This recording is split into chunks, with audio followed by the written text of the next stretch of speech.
Que motivo eu tenho pra acordar mais cedo? Em pleno domingo, chova ou faça sol. Se não for trabalho ou então diversão, algo que eu faça por obrigação. Eu tenho motivo pra acordar mais cedo. Em pleno domingo, chova ou faça sol. Vou te encontrar na escola dominical, que faz o domingo ser especial. Escola dominical, feita pra mim, pra você. Espaço pra crescer e a Bíblia conhecer, sempre junto com você. Escola dominical, feita pra mim, pra você. Espaço pra crescer e a Bíblia conhecer, sempre junto com você. Que motivo eu tenho pra acordar mais cedo? Em pleno domingo, chova ou faça sol. Se não for trabalho ou então diversão, algo que eu faça por obrigação. Eu tenho motivo pra acordar mais cedo. Em pleno domingo, chova ou faça sol. Vou te encontrar na escola dominical, que faz o domingo ser especial. Escola dominical, feita pra mim, pra você. Espaço pra crescer e a Bíblia conhecer, sempre junto com você. Escola dominical, feita pra mim, pra você. Espaço pra crescer e a Bíblia conhecer, sempre junto com você. Escola dominical, feita pra mim, pra você. Espaço pra crescer e a Bíblia conhecer, sempre junto com você. Sempre junto com você. Sempre junto com você.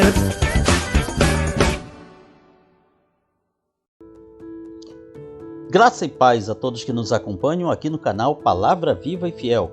Vamos para a nossa 7ª lição do trimestre, Juízes, capítulos 13 a 16, a história de Sansão, o 12º juiz de Israel. Texto áureo: porque eis que tu conceberás e darás à luz um filho, sobre cuja cabeça não passará navalha, porquanto o menino será nazireu, consagrado a Deus desde o ventre de sua mãe, e ele começará a livrar a Israel do poder dos filisteus. Juízes capítulo 13, versículo 5. A verdade prática nos diz que Sansão foi um homem de grande força física e pequena força moral. A leitura bíblica está no livro de Juízes capítulo 13, versículos 1 a 18. Na introdução do nosso comentário, lemos que Sansão é o último dos líderes escolhidos por Deus, mencionado no livro de Juízes. Sua biografia situa-se entre as mais notáveis das Escrituras, especialmente por sua descomunal força física. Este último ciclo, como de costume, se repete igual aos anteriores, e o resultado é conhecido. Deus entrega novamente o povo de Israel nas mãos dos seus inimigos, e agora os inimigos se chamam filisteus. Por 40 anos eles sofrem debaixo das mãos desse povo. Foi a mais longa de todas as opressões. Respondendo o clamor do povo de Israel, Deus fez nascer o libertador e juiz Sansão, que julgou a Israel por 20 anos. No primeiro tópico, lemos sobre quem foi Sansão, o seu nascimento, tendo os filhos de Israel tornado a fazer o que era mal perante os olhos do Senhor, este os entregou nas mãos dos filisteus por 40 anos. Antes de falarmos sobre Sansão, vamos falar um pouco sobre os inimigos. Filisteus. Filisteus marcaram tanto a história do povo de Israel, que do nome Filisteu vem o nome Palestina, derivado de Felistim, que era o nome dado aos filisteus. Era o nome que os romanos deram àquela região. Por isso, que nenhum israelita que se preze adota este nome Palestina, porque ele é derivado do nome dos filisteus, que foram um dos seus mais ferrenhos inimigos. Mas quem foi esse povo? De onde eles vieram? Para termos uma ideia de quem são os filisteus, vemos aqui na obra E a Bíblia Tinha Razão, do historiador e arqueólogo Werner Keller, alguma coisa sobre eles. Na verdade, ninguém sabe direito de onde eles vêm. Calcula-se, estima-se que eles teriam vindo, na verdade, de além do mar, talvez de Creta, de uma das ilhas ou da ilha principal de Creta. Já existiu até mesmo quem dissesse que eles eram o povo da cidade de Troia. Quando Troia caiu, muitos teriam escapado e esses teriam dado origem aos filisteus. Não se sabe com certeza. O certo é que essa imensa caravana de homens, mulheres, bois e guerreiros, eles avançam, eles chegam até a terra de Israel, até Canaã. Ninguém consegue detê-los. Na Ásia Menor, eles conquistam várias cidades e povoações, a poderosa fortaleza de Atusa no rio Alis. Eles pilham os tesouros das minas de prata de Tarso e eles aprendem, nas usinas metalúrgicas, aprendem a fabricar o metal mais valioso daquele tempo, o ferro. Logo, os filisteus, eles eram guerreiros formidáveis, com um segredo militar, com uma arma militar que poucas vezes se viu naquele mundo antigo. E aquela massa de homens, mulheres, crianças, animais e guerreiros avança, penetra na Síria, atinge Cárquemes no Eufrates, avança até o Vale do Orontes e por fim chega ao Egito. Eles quase conquistam o Egito, porém o faraó Ramsés III consegue repeli-los. E do Egito eles adentram para a terra de Canaã e lá se estabelecem. Aqui neste mapa da terra de Canaã naquela época, nós vemos onde os filisteus se situavam. Aqui, junto ao mar Mediterrâneo, suas cidades, Asdod, Ascalon, Gaza e havia ainda Ecrom e Gate, as 5 principais cidades dos filisteus. Veja que fica bem próximo aqui do reino de Israel e do reino de Judá. Já falamos na lição anterior que os filisteus foram uma das tribos, um dos povos que atacou o povo de Israel juntamente com os amonitas. A ameaça foi repelida por Jefté.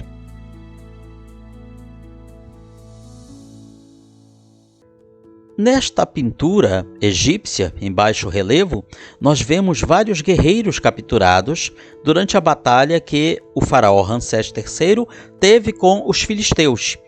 E aqui nós vemos vários prisioneiros filisteus.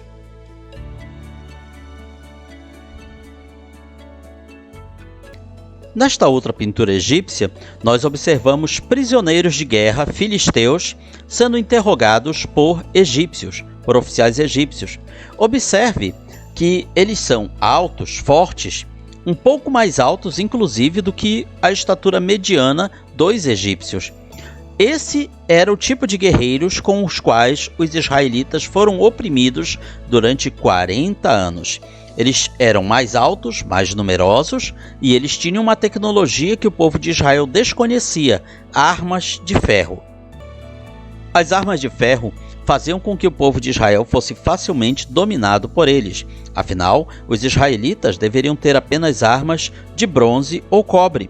Veja, por exemplo, no primeiro livro de Samuel, capítulo 13, versículos 19 e 20, onde menciona que em toda a terra de Israel não se encontrava um ferreiro. Por que isso? Porque Israel ainda não sabia trabalhar o ferro. Os filisteus haviam tomado essa precaução para que os hebreus não forjassem espadas e lanças. Pelo que todo o povo de Israel tinha que ir aos filisteus para afiar sua relha, enxadão, machadinha e sacho, ou seja, suas ferramentas agrícolas e do dia a dia. Agora que já sabemos quem eram os inimigos do povo de Israel naquele momento, vamos falar sobre o libertador que Deus levantou. Novamente, o povo de Israel fez o que era mal aos olhos do Senhor, ou seja, eles se entregaram à idolatria, se entregaram aos falsos deuses, e por isso Deus permitiu que os filisteus os dominassem. Misericordiosamente, Deus levanta um novo libertador. Deus envia o seu anjo até um homem chamado Manoá. Ele era da tribo de Dan. Enviado a ele e a sua esposa, Não deve passar despercebido que Sansão é o único juiz escolhido antes de nascer, na verdade, antes mesmo de ser concebido. Afinal, a esposa de Manoá era estéril, nunca lhe dera filhos, dando a entender que eles já eram marido e mulher há algum tempo e que tentaram ter filhos, mas, por algum motivo, ela continuava sendo estéril. Mas agora, Deus enviaria um filho para aquele casal. E que filho Deus estaria enviando? Porém, diz o anjo do Senhor, conceberás e darás à luz um filho. Afinal, as mulheres estéreis naquela época viviam debaixo de sombra e vergonha. A misericórdia divina chegou naquela casa e uma criança, cujo nascimento era impossível, chegaria. E mais do que isso, não era somente uma criança. Deus promete que aquela criança seria o libertador do povo de Israel contra os filisteus. Por isso, aquela criança deveria ser um nazireu. Vamos falar um pouco sobre isso. O que é um nazireu? Não tem nada a ver com nazareno. As palavras são semelhantes, porém o significado é totalmente diferente. Nazareno é o gentílico da pessoa que vivia na cidade de Nazaré. Nazireu é outra coisa totalmente diferente. Nazireu é aquilo que nós encontramos em Números capítulo 6, versículos 1 a 21. Era uma espécie de voto, que tinha 3 normas básicas. O nazireu não cortava o cabelo enquanto durasse o seu voto. Ele fazia um voto para Deus, uma promessa, querendo alguma bênção ou pagando alguma bênção, alguma graça alcançada. Então a pessoa podia livremente fazer o voto de nazireu. Ela podia colocar aquilo durante um mês, um ano, o tempo que ela quisesse. Mas durante esse tempo ela não poderia cortar o cabelo. Além disso, a pessoa também não podia beber nada alcoólico. Nada ela poderia comer da videira, alcoólico ou não. Ou seja, ela não poderia comer sequer uma semente de uva, não poderia ingerir uma uva, quanto mais o suco da uva e muito mais o vinho. Nada que viesse da videira ela poderia ingerir. Além disso, a pessoa não podia tocar em nenhum cadáver. Essa regra já existia para outras categorias de pessoas na lei de Moisés. O nazireu deveria ser alguém especialmente consagrado para uma vida santa e constante na presença de Deus. Isso mostra que Sansão teve um começo brilhante, e o nome Sansão significa pequeno sol. Mas nem sempre um bom começo é a garantia de um bom final. Vamos à sua missão, dada por Deus. O anjo fala para Manoá e sua esposa: eis que tu conceberás e darás à luz um filho, sobre cuja cabeça não passará navalha, ou seja, ele nunca iria cortar o cabelo. Porquanto o menino será nazireu, consagrado a Deus desde o ventre da sua mãe, e ele começará a livrar Israel do poder dos filisteus. Observe aqui um detalhe. Os filisteus já dominavam Israel por 40 anos. Libertar Israel do poder daquele povo não aconteceria do dia para a noite. Por isso Deus fala que ele começaria a livrar Israel do poder dos filisteus, ou seja, não seria uma libertação completa. E realmente, ao longo do restante do Antigo Testamento, nós vemos no 1º e 2º livro de Samuel continuação da libertação através do rei Saul e através do rei Davi, que foi quem libertou definitivamente o povo de Israel do poder dos filisteus. A missão de Sansão, assim como dos demais juízes, era libertar o povo de Deus de mais uma opressão, agora a opressão dos filisteus. Nós dissemos, uma das mais cruéis e mais longas de todas, de 40 anos. Mas a libertação política e militar não era a única tarefa dos juízes. Resumidamente, o juiz era um líder guerreiro em ocasiões de guerra e um governante em épocas de paz. Como juiz que era, Sansão tinha também como missão governar e garantir que Israel não sucumbisse diante da tentação constante de adotar os ritos de fertilidade e adoração dos ídolos dos seus vizinhos cananeus. Lembrando que os cananeus eles tinham vários deuses. No caso dos filisteus, o principal dos seus deuses se chamava Dagon, uma espécie de homem-peixe, uma mistura de homem com peixe. Dessa maneira, Sansão consegue derrotar os filisteus em circunstâncias lamentáveis. Lamentáveis por quê? Porque eram circunstâncias difíceis que qualquer outro ser humano não teria conseguido vencer. Ele faz isso também à custa da sua própria vida. mas o seu exemplo negativo e suas paixões mundanas o desqualificaram para governar a nação. Afinal, uma coisa a acrescentar e refletir é sabermos que certas atitudes e atos podem nos desqualificar para maiores missões. Davi viveu isso. Foi um grande homem de Deus, mas seus feitos o impediram de construir o templo. Essa missão seria confiada a seu filho, Salomão. No terceiro item, vamos falar sobre os feitos de Sansão. O Espírito do Senhor passou a incitá-lo ou a impulsioná-lo em Manaé-Dan, entre Zorá e Estaol. Ou seja, Deus começou a mover Sansão a lutar contra os filisteus, a atacá-los de várias maneiras. Nada sabemos sobre a constituição física de Sansão. A Bíblia não diz se ele era um homem musculoso, como geralmente nós retratamos nas histórias infantis. Talvez fosse. Mas o ponto principal é compreendermos que a fonte da sua força não eram seus músculos, mas sim o poder do Espírito Santo. Logo, a força de Sansão não era algo natural, não era dos seus exercícios físicos, não era de uma alimentação especial, mas era o poder de Deus agindo nele para lhe conceder força física. Entre os feitos de Sansão, vemos o de matar um leão, usando apenas as mãos, derrotar sozinho 30 filisteus, capturar e amarrar 300 raposas, colocando tochas em suas caudas, romper as suas cadeias, suas correntes, matar 1000 homens com a queixada de um jumento e carregar a porta da cidade filisteia de Gaza. E claro, sua última proeza, derrubar um edifício filisteu, matando todos que ali estavam.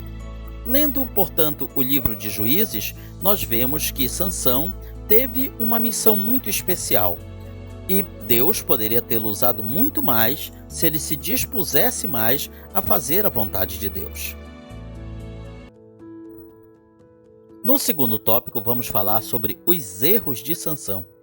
Devemos levar que a Bíblia não é uma coletânea das pessoas mais virtuosas que andaram sobre a terra.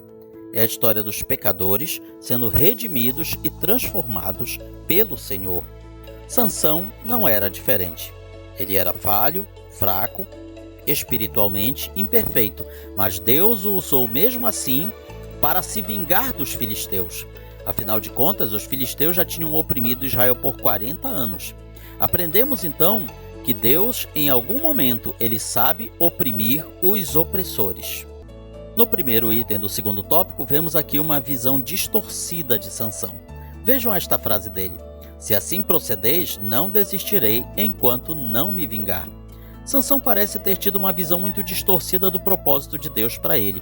Em vez de lutar as batalhas de Deus, ele só consegue lutar suas próprias batalhas. Ou seja, todas as ações dele contra os filisteus não foram tendo em vista o seu povo, tendo em vista a sua nação. Não foi para glorificar a Deus, mas foi para se vingar dos filisteus pelo que eles tinham feito a ele, Sansão, não pelo que eles tinham feito ao seu povo. Sansão luta apenas por si mesmo, sendo consumido por um projeto de vingança pessoal. Do começo ao fim da sua vida, as suas lutas são vinganças e acertos pessoais. Essa é a grande verdade. Você não vê em nenhum momento Sansão lutando pelo seu povo, pela sua gente, ou lutando para glorificar a Deus, para de alguma maneira exaltar o nome de Deus entre os filisteus. Nada disso. Sansão, ele luta apenas por si mesmo. Vejam a diferença da atitude de Davi diante de Golias. Muitos anos depois, o campeão filisteu não tinha nada pessoal ali. Davi lutou pela honra do nome de Deus. Davi lutou por perceber que Deus era o dono daquela batalha. Por outro lado, Sansão é um homem cheio de amarguras e ressentimentos. Deus o usa? Sim, o usa, porque Deus também queria se vingar dos filisteus. Deus usa o instrumento que tem, ainda que ele seja imperfeito. Aprendemos então com isso que todos, querendo ou não, acabam sendo servos de Deus. Ainda que façam o mal, ainda que façam coisas ruins, Deus de alguma maneira os usa em seu plano. A lição que devemos aprender é que aquilo que recebemos de Deus é para ser usado em sua obra, para a glória do seu nome, e não para nossa projeção ou enriquecimento pessoal. Você poderá ouvir isso e dizer: muita gente não segue essa regra. Muitos usam os dons e talentos que Deus lhes concede para a sua própria glória, para a sua própria exaltação. Sim, isso é verdade, tanto no caso de Sansão, quanto no caso de muitas pessoas nos nossos dias e durante toda a história da humanidade. Pessoas a quem Deus concede inteligência, força, beleza, riqueza, oratória e tantos outros dons e talentos, porque afinal tudo vem de Deus. Nada vem do inimigo, nada vem do adversário. O que vem dele muitas vezes é a deturpação, é a apostasia, é o mau uso dos dons que Deus concedeu àquela pessoa. Mas ninguém poderá um dia chegar na eternidade, chegar diante do juízo final e dizer assim: Deus, eu levei uma vida errada porque o Senhor não me deu nada. O Senhor nunca me deu nenhum talento, nenhuma capacidade, nada que eu pudesse usar para ser um cidadão de bem, para ser um servo teu. Ninguém poderá dizer isso. Deus sempre dá algo a alguém que pode ser usado para a glória e louvor do seu nome. Porém, muitos preferem, assim como Sansão, usar para os seus próprios interesses. Os dons não são nossos. Quem tem esses dons é servo dos demais e não Senhor. Muitos infelizmente fracassam aqui. Essa é a razão de igrejas divididas, de maus testemunhos resultantes de projetos de poder, por gente que, tendo recebido algo de Deus, esqueceu o propósito pelo qual foi chamado. No segundo item do segundo tópico, lemos outra falha de Sansão: não andar em infidelidade. Sansão foi até a cidade de Gaza, viu ali uma prostituta e coabitou com ela. Aqui é mais um episódio de tantos em que a busca pelo prazer no sexo oposto é a queda de Sansão. Não foi apenas essa vez. Em outra vez, ele procura uma mulher filistia, chega a noivar-se com ela e por causa disso acaba gerando toda uma confusão pela qual ele mata 30 filisteus para tirar suas roupas de festa e dar como presente. O famoso caso do enigma de Sansão. A vida de Sansão, portanto, era uma mistura de altos e baixos. Indiscutivelmente, ele foi um homem de fé. Ele tinha fé no Deus vivo e verdadeiro. Inclusive, ele é mencionado na galeria de Hebreus capítulo 11, os heróis da fé. Mas ele tinha uma enorme dificuldade de andar em fidelidade. Afinal, fé e fidelidade são coisas diferentes. Geralmente exaltamos e enaltecemos a fidelidade de Deus em nosso favor. Sempre dizemos: Deus é fiel. Mas aí a pergunta é: nós também temos sido fiéis? Temos andado em fidelidade? Um dos aspectos dos frutos do Espírito em nossa vida é justamente esse, a fidelidade. O Espírito Santo produz fidelidade, firmeza, lealdade a Cristo, ou seja, a constância, a perseverança. Sem isso, a nossa vida se assemelhará à de Sansão, uma gangorra espiritual, uma montanha russa espiritual, ora em cima, ora embaixo, sobe e desce, sem estabilidade. Não encontramos na vida de Sansão nenhum crescimento em santidade, apesar de tanto poder que ele tinha. Então, este traço na vida desse juiz de Israel nos leva a perguntar: será que nós temos sido constantes e fiéis? Outro ponto de Sansão: vencido por suas paixões. Embora consagrado a Deus e cheio de força física, Sansão vivia rendido às suas paixões. A sua vida é uma estranha combinação de impulsividade egoísta, ressentimento e desvio moral. Na verdade, Sansão é um líder que reflete a verdadeira condição espiritual daquele Israel daquela época. Sansão não era algo diferente do seu povo. Ele era mais um israelita, que tinha se afastado do Deus vivo e verdadeiro e queria a libertação, a ajuda de Deus para o aqui e agora. Ele não tinha planos a longo prazo.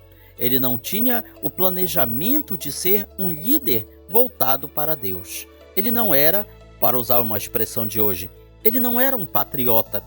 Ele não zelava pela sua nação. Ele não se preocupava com o seu povo. Como se não bastasse frequentar prostíbulos, Sansão também se casou com uma adoradora de ídolos. Tal tipo de comportamento era expressamente proibido na lei de Moisés, Êxodo capítulo 34, versículos 15 e 16. Não era a primeira vez que ele se unia a uma mulher do povo filisteu. Ele havia também se casado com uma outra, que era anônima, mas o seu pai acabou desfazendo o casamento, o pai daquela jovem, e dessa maneira Sansão acaba possuído pela ira e matando vários filisteus quando descobre. Algum tempo depois, ele se junta com esta outra mulher, também do povo filisteu, chamada Dalila. Veja, portanto, que não foi apenas uma vez, mas pelo menos várias vezes que Sansão se juntou com mulheres, se uniu a mulheres do próprio povo que o oprimia, do povo que por 40 anos tinha oprimido os israelitas. Logo, ele não estava nem um pouco preocupado com aquilo que os filisteus faziam com o povo de Israel. Ele só buscava a sua própria satisfação, o seu próprio prazer. É o que nós chamamos de hedonismo. Ele não ligava para as ordens de Deus para que Israel não fizesse aliança com os moradores daquela terra, nem tomasse mulheres das suas filhas para seus filhos. Alguém poderia pensar que isso era xenofobia, mas não. Era a ordem de Deus para que o povo não se afastasse dos caminhos do Senhor, para que, através daquelas uniões espúrias, o povo de Israel acabasse indo para os maus caminhos da idolatria. Nada era de matriz xenofóbica, não era para evitar a miscigenação racial, embora isso também estivesse presente, mas era religiosa, para que Israel não se afastasse da adoração ao verdadeiro Deus. Lamentavelmente, há aqueles que, como Sansão, vivem dominados por paixões e desejos carnais. A sua fé não os conduz em triunfo, não percebem, mas caminham para o matadouro. O final da vida de Sansão, nosso terceiro tópico. Primeiro, ele ignorou suas fraquezas. Então os príncipes dos filisteus subiram a ela, a Dalila, e lhe disseram: persuade-o, vê em que consiste a sua grande força, com que poderíamos dominá-lo e amarrá-lo, para assim o subjugarmos. Te daremos cada um 1.100 ciclos de prata. Esse foi o preço da vida de Sansão. 1.100 ciclos de prata de cada um dos 5 príncipes dos filisteus. Era uma boa quantia naquela época. E Dalila aceitou aquela oferta. Sansão, como já vimos, possuía dons e habilidades extraordinárias, mas faltava-lhe um caráter à altura de alguém cheio do Espírito. Caráter é algo forjado com o tempo, diante de Deus, com oração. Algo curioso é exatamente como a vida de oração desse homem era medíocre. Sansão não se destacou na área da oração. Ele só aparece orando em 2 ocasiões. Em Juízes 15:18, pedindo para que Deus lhe desse água, e outra, no final da sua vida, pedindo forças a Deus para derrubar as colunas do templo e matar os seus inimigos. Todos temos fraquezas. Precisamos então revestir essas fraquezas de vigilância. É por isso que entre os alcoólicos anônimos existe um lema, uma máxima, dizendo que uma bebida é demais e 20 não satisfazem. Sansão foi um homem que brincou com o perigo, ou com o pecado, e este pecado, este perigo, o alcançou e derrotou. Sansão era corajoso diante de outros homens, mas não resistia aos encantos femininos e contava às mulheres todos os seus segredos. Essa fraqueza o destruiu. Segundo, Sansão quebrou o nazireado, ou seja, o seu voto de nazireu. Dalila fez dormir Sansão nos joelhos dela e, tendo chamado um homem, mandou rapar-lhe as 7 tranças da cabeça. Passou ela a subjugá-lo e retirou-se dele a sua força. O cabelo de Sansão, comprido, pois nunca havia sido cortado, era amarrado em 7 tranças, e essas tranças, esse cabelo, foram cortados. Com isso, o seu voto de nazireu foi quebrado e a sua força se retirou. Nenhuma queda ocorre repentinamente. A perda do nazireado de Sansão foi se dando aos poucos, gradativamente. O cabelo cortado foi o último passo. Só podia ser cortado o cabelo do nazireu em caso de contaminação, ou seja, no caso dele tocar num cadáver, ou ao fim do seu voto, quando ele fazia por algum tempo. Aquele cabelo era cortado então pelo sacerdote e queimado no fogo como um sacrifício a Deus. Portanto, o cabelo do nazireu só podia ser oferecido a Deus. No caso de Sansão, seu voto era por toda a vida, não apenas por um determinado período. Seu nazireado era superior, mas foi quebrado nas mãos de uma prostituta. Aquilo que só podia ser queimado no altar do Senhor provavelmente foi parar no lixo. Aprendemos com o exemplo de Sansão que é possível jogar no lixo algo sagrado. Muitos fazem isso quando não valorizam, são levianos com seu chamado, com os seus dons, com aquilo que Deus lhes concedeu, se acomodam e são assimilados pelo espírito do mundo, se conformam com este mundo. Sansão também fracassou como líder. Veja aqui suas últimas palavras em Juízes 16:30. Morra eu com os filisteus. Inclinou-se com força e a casa caiu sobre os príncipes e sobre todo o povo que lá estava. Continua a Bíblia dizendo que foram mais os que matou na sua morte dos que o que matara durante a sua vida. O juiz, além de libertador, também era um líder, mas Sansão se tornou um herói solitário e não um líder autêntico. Estorvado e embaraçado por suas próprias paixões e vinganças pessoais, ele em nenhum momento conseguiu reunir um exército para combater os filisteus. Imaginem um exército de milhares de israelitas comandado por Sansão. Eles teriam conseguido derrotar totalmente os filisteus. Mas Sansão nunca teve essa inclinação. Ele nunca foi patriótico. Ele nunca pensou no seu povo. Tudo o que ele fez ou deixou de fazer foi pensando apenas em si mesmo. Sansão não lidera o povo para a vontade e o querer de Deus. Ele perde o foco, não tem seguidores, não tem ninguém do seu lado. Afinal, ninguém quer seguir um líder que só pensa em si mesmo. Gente amarga vai ficando sozinha pelo caminho. Há uma ocasião em que Sansão mata 1000 homens e os demais ficam só olhando. Líderes autênticos servem e respeitam seus liderados, não apenas os usam. Quantas pessoas que receberam maravilhosos dons começaram bem e hoje, infelizmente, pensam e servem apenas a si mesmos. Considerando-se que o nome de Sansão significa ensolarado ou pequeno sol, é uma ironia esse juiz terminar seus dias na escuridão, cegado pelo inimigo que foi chamado para derrotar. Um triste fim para alguém que começou tão bem sob as bênçãos de Deus. Chegamos aqui à nossa aplicação pessoal. Nossas motivações e ações importam para Deus mais do que votos e ritos vazios. Permaneçamos firmes e vigilantes, nada fazendo por vanglória, sabendo que o trabalho que realizamos para Deus nunca é em vão. Aprendemos com o mau exemplo de Sansão que Deus usará tudo o que fizermos para a glória dele, para o louvor dele, mesmo que no final nós acabemos desonrados e humilhados.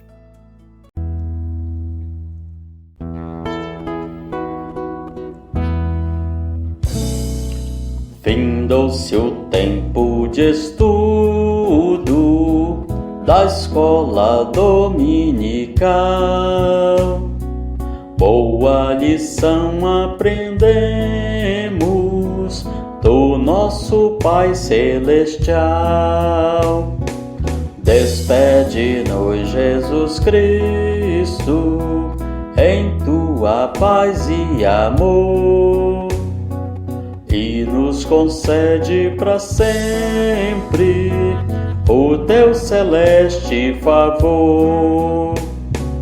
Aos visitantes e amigos agradecemos também. Que a paz de Deus reine em todos e até domingo que vem. E até domingo que vem. E até domingo que vem.